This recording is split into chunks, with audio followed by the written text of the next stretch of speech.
આકાશવાણી સમાચાર સોનલ પરમાર વાંચે છે. સૌપ્રથમ મુખ્ય સમાચાર. કતારના આમિર શેખ તમીમ બિન હમદ અલ-થાની અને પ્રધાનમંત્રી નરેન્દ્ર મોદી વચ્ચે નવી દિલ્હીમાં બેઠક શરૂ.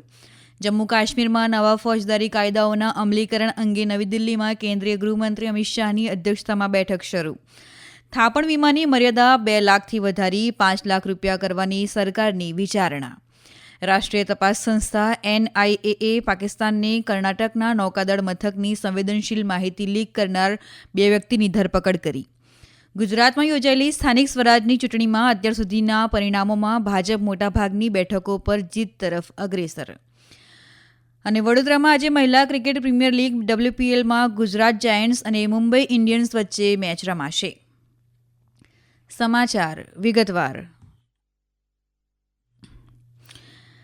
ભારતના 2 દિવસના રાજકીય પ્રવાસ આવેલા કતારના આમિર શેખ તમીમ બિન હમદ અલ-થાની અને પ્રધાનમંત્રી નરેન્દ્ર મોદી વચ્ચે નવી દિલ્હીના હૈદરાબાદ હાઉસમાં બેઠક હાલ ચાલી રહી છે. દરમિયાન બંને દેશ વચ્ચેના સંબંધ વધુ ગાઢ બનાવવા અંગે ચર્ચા કરાશે. આ પહેલા રાષ્ટ્રપતિ ભવનમાં શ્રી અલ-થાનીનું ઔપચારિક સ્વાગત કરાયું હતું. શ્રી અલ-થાની આજે રાષ્ટ્રપતિ દ્રૌપદી મુર્મુને પણ મળશે.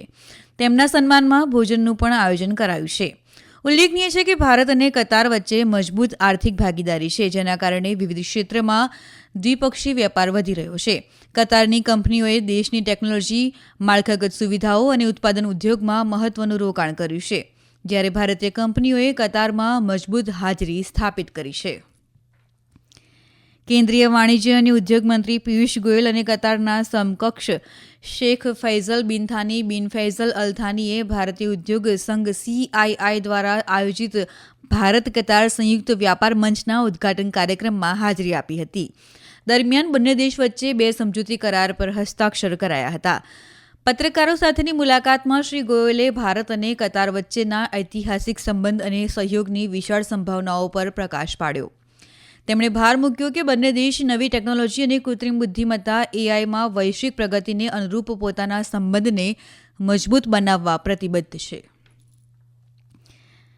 કેન્દ્રીય ગૃહમંત્રી અમિત શાહ જમ્મુ કાશ્મીરમાં નવા ફોજદારી કાયદાઓના અમલીકરણ અંગે નવી દિલ્હીમાં સમીક્ષા બેઠકની અધ્યક્ષતા કરી રહ્યા છે. બેઠકમાં જમ્મુ કાશ્મીરના ઉપરાજ્યપાલ મનોજ સિન્હા, મુખ્યમંત્રી ઉમર અબ્દુલ્લા અને વરિષ્ઠ અધિકારી ઉપસ્થિત છે. બેઠકમાં જમ્મુ કાશ્મીરમાં પોલીસ, જેલ, કાર્યવાહી અને ન્યાય સહાયક સંબંધિત વિવિધ નવી જોગવાઈના અમલીકરણ અને વર્તમાન સ્થિતિની સમીક્ષા કરવામાં આવી રહી છે. ગયા વર્ષે 1 જુલાઈએ દેશભરમાં અમલમાં આવેલા નવા ફોજદારી કાયદા ભારતીય ન્યાય સંહિતા, ભારતીય નાગરિક સુરક્ષા સંહિતા અને ભારતીય સાક્ષ્ય અધિનિયમનો ઉદ્દેશ્ય દેશની કાયદાકીય પ્રણાલીને વધુ પારદર્શક, કુશળ અને સમકાલીન સમાજની જરૂરિયાતોને અનુરૂપ બનાવવાનું છે. પ્રધાનમંત્રી ફસલ વીમા યોજના PMFBYને આજે 9 વર્ષ પૂર્ણ થયા છે. પ્રધાનમંત્રી નરેન્દ્ર મોદીએ 2016માં આ યોજના શરૂ કરી હતી, જેનો ઉદ્દેશ્ય કુદરતી આફતોને કારણે થતા પાકના નુકસાન અને નુકસાનનો ભોગ બનેલા ખેડૂતોને નાણાકીય સહાય પૂરી પાડવાનો છે. આ યોજનાએ નવીન કૃષિ પદ્ધતિઓ અપનાવવાને પ્રોત્સાહન આપવાની સાથે ખેડૂતોની આવક સ્થિર કરવામાં મહત્વપૂર્ણ ભૂમિકા ભજવી છે.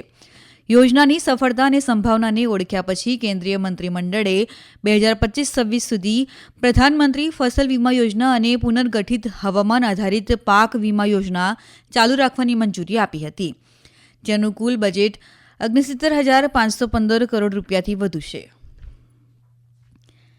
કેન્દ્ર સરકારે બેંક ગ્રાહકોની સુરક્ષાને લઈ કડક વલણ અપનાવ્યું છે.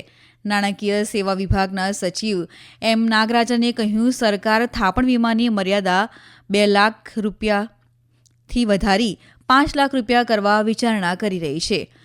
મુંબઈમાં સૂક્ષ્મ, લઘુ, મધ્યમ ઉદ્યોગ MSME માટે પારસ્પરિક જમા ગેરંટી યોજનાના શુભારંભ પ્રસંગે શ્રી નાગરાજને જણાવ્યું કે આ પ્રસ્તાવ પર કામ ચાલી રહ્યું છે.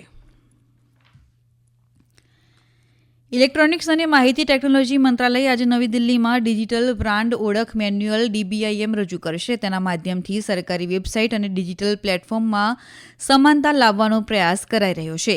DBIM એક સુસંગત ડિજિટલ ઓળખના મુખ્ય તત્વોને પરિભાષિત કરે છે, જેમાં દ્રશ્ય ઓળખ સામેલ છે. આ ઓળખ પ્રતીક, રંગ પેલેટ, ટાઇપોગ્રાફી અને ઇમેજનરીની સાથે બ્રાન્ડ વર્ડ્સ, મેસેજિંગ ફ્રેમવર્ક અને ટેગલાઇન જેવા ઘટકોમાં સમાયેલી છે.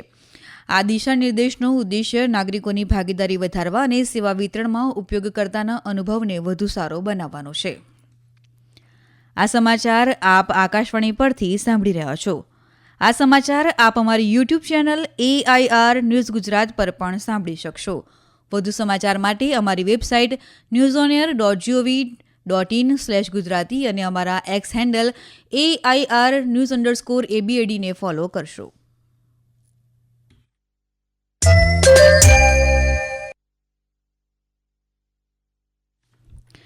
રાષ્ટ્રીય તપાસ સંસ્થા NIAના અધિકારીઓએ પાકિસ્તાનને કર્ણાટકના કારવાર નૌકાદળ મથક સંબંધિત સંવેદનશીલ માહિતી લીક કરવા બદલ 2 વ્યક્તિઓની ધરપકડ કરી છે.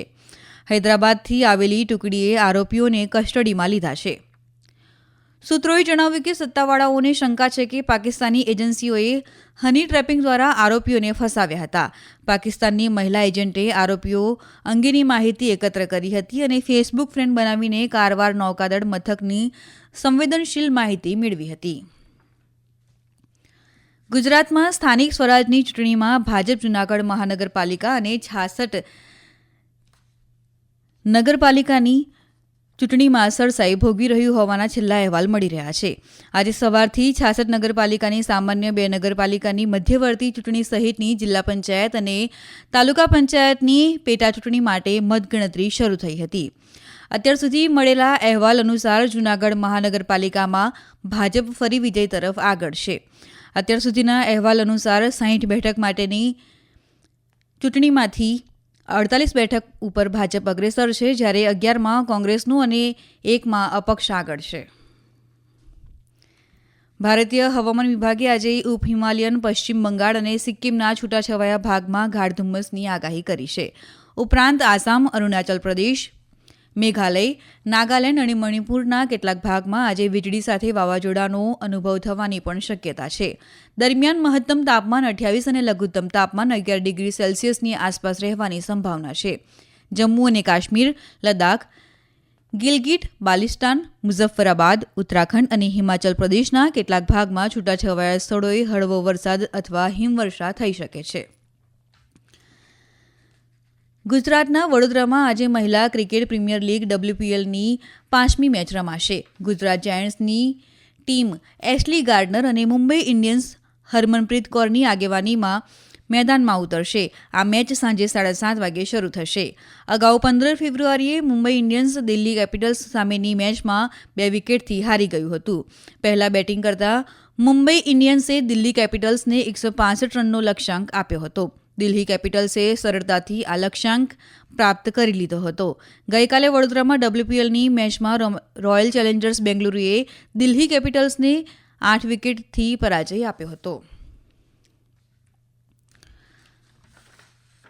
કેનેડાના ટોરન્ટોમાં મિનિયાપોલિસથી આવી રહેલું વિમાન લેન્ડિંગ દરમિયાન તૂટી પડ્યું હતું. જોકે વિમાનમાં સવાર તમામ 80 મુસાફરો ચમત્કારિક રીતે બચી ગયા છે, જ્યારે 18 લોકો ઇજાગ્રસ્ત થયા છે. આ સમય દરમિયાન ક્રૂ મેમ્બર્સે સતર્કતા દાખવી અને મુસાફરોને સુરક્ષિત રીતે બહાર કાઢવામાં મદદ કરી હતી. આ ઘટના અસામાન્ય હતી, કારણ કે મોટા પેસેન્જર વિમાનો પલટી જવું દુર્લભ માનવામાં આવે છે.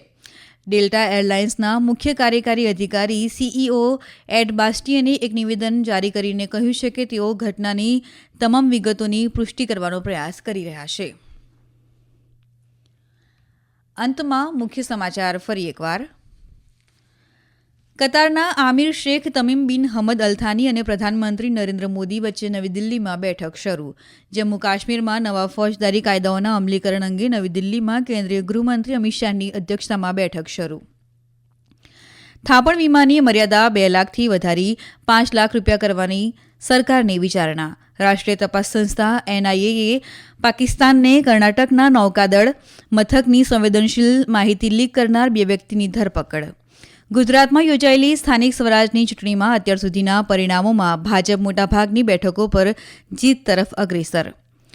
અને વડોદરામાં આજે મહિલા ક્રિકેટ પ્રીમિયર લીગ WPLમાં ગુજરાત જાયન્ટ્સ અને મુંબઈ ઇન્ડિયન્સ વચ્ચે મેચ રમાશે. આકાશવાણી પરથી સમાચાર પૂરા થયા.